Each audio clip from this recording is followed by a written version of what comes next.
Histoire inquiétante ce matin dans le Journal de Montréal. Je ne sais pas si vous avez lu ça.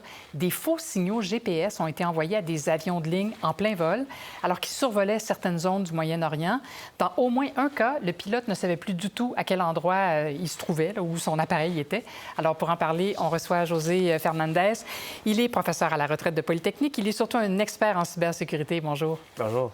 Alors, j'ai lu ce matin des GPS piratés. C'est assez inquiétant. Mais vous voulez nous rassurer un peu. Ils n'ont pas été piratés, c'est-à-dire on ne s'est pas introduit dans l'ordinateur. On ne s'est pas introduit dans les ordinateurs de bord de l'avion comme tel, mais l'envoi de faux signaux fait en sorte que la localisation faite par les systèmes de bord est invalide. Et dans ce cas-là, ça peut amener à des erreurs de navigation par le pilote, effectivement, ou par le pilote automatique. Bien oui, c'est ça qui est inquiétant. J'ai appris ce matin, je l'ignorais, que les appareils sont dotés de 3 GPS. C'est un petit peu plus rassurant. Mais là, est-ce que ça veut dire que les 3 GPS étaient perturbés en même temps? Oui, à partir du moment qu'on envoie un faux signal, d'avoir 1 ou 2 ou 3 GPS ne donne pas de sécurité additionnelle. Bon. Le fait d'avoir 3 GPS, c'est au cas où qu'il y en a un qui est défaillant. Donc, on parle quand un accident ou une erreur de l'électronique. Mais il n'y a pas que des GPS sur les avions. Il y a aussi d'autres systèmes de navigation. Oui. Il y a des radiobalises, des signaux radio, d'autres types qui sont envoyés.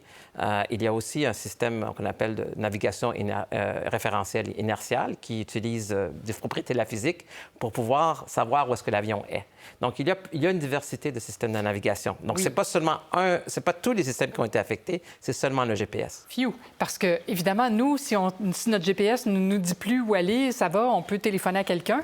Mais là, quand on est en vol, qu'est-ce qu'on fait? On appelle la tour de contrôle et on dit « je ne sais plus où je suis. Où est-ce que je tourne? » Bien, le pilote averti, et le mot-clé, c'est « averti », peut, à ce moment-là, demander à l'avion, au système de navigation, de retourner vers d'autres sources de position. Ces autres sources qui sont plus vieilles, plus archaïques, peut-être moins précises, mais qui ne sont pas directement affectées par ce genre de brouillage ou de faux signaux. Mais pour ça, il faut que le pilote soit averti. Oui. Et il faut que les systèmes d'avionique de l'avion soient conscients que, bon, il y a peut-être un problème avec le GPS, je vais utiliser les autres alternatives. Les autres outils. Là, exactement, comme vous dites. Et puis, bien sûr, le pilote averti peut toujours regarder de ses yeux, sortir sa vieille carte et voir où est-ce qu'il est. Ah, vu comme ça, je n'avais pas pensé à ça. Alors, on dit que les avions survolaient le Moyen-Orient, là où les tensions sont très, très vives. Est-ce qu'on peut imaginer qu'il y a quelque chose de militaire derrière ces attaques-là? Certainement. Écoutez, le brouillage des signaux GPS a déjà été utilisé dans des conflits armés, entre autres par l'Iran, pour détourner des drones, par exemple, ou pour empêcher les drones d'accomplir leur mission militaire.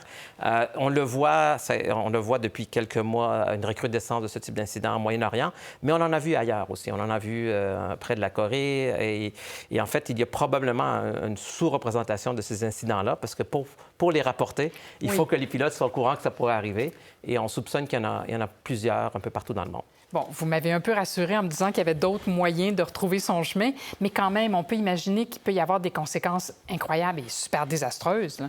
Effectivement, dans une situation, on parle toujours d'une chaîne d'événements ou une chaîne de causalité qui peuvent mener à un incident grave ou un accident. Bien, si en plus d'une mauvaise météo et de pression, on va dire, autre fatigue, et on ajoute en plus une défaillance de GPS, ça peut effectivement amener à des incidents graves. On a déjà eu ici un cas où un avion a été obligé de retourner d'urgence à l'aéroport parce qu'il n'y avait plus de possibilité de naviguer. Mon Dieu, quelle horreur. D'ailleurs, j'ai lu aussi qu'on avait interrompu les vols vers Tel Aviv, je crois, là, parce que ça s'est aggravé, la situation. Oui, dans le cas d'Air Canada, c'est en partie, j'imagine que c'est à cause de ces incidents de brouillage GPS, mais il y a probablement d'autres considérations de sécurité aussi dans ce cas-là. Ouais. Bon, est-ce que vous pensez que l'industrie de l'aviation est prête à faire face à ça? Parce que ça sera sans doute des attaques de plus en plus fréquentes et les risques sont graves, bien qu'on ait d'autres outils à bord, là. Bien, oui, effectivement, il faut que l'industrie s'adapte parce qu'il faut comprendre que même si ces opérations-là de brouillage ont lieu dans un contexte probablement militaire, l'équipement nécessaire pour le faire est accessible. Et on peut l'acheter sur Internet et avec quelques milliers de dollars, on est équipé. Donc, on pourrait même penser à une menace terroriste par des groupes de pression, en plus des États et des acteurs étatiques. Mais là où l'industrie de l'aviation doit s'ajuster, c'est que d'une part, il faut penser, et ça on parle de plusieurs années, 5, 10, 15 ans, de changer les systèmes électroniques pour qu'ils soient plus préparés à ce genre d'attaque. Mais aussi, ce qui est très important, c'est d'avertir les pilotes, d'ajuster l'entraînement des pilotes pour que le pilote puisse faire son travail, qui est de réagir justement à ce type de situation d'urgence. Alors, on est un peu rassurés. José Fernandez, merci beaucoup d'être passé en studio. Merci. Au revoir. Pour voir nos émissions en entier, rendez-vous sur la chaîne ICI RDI.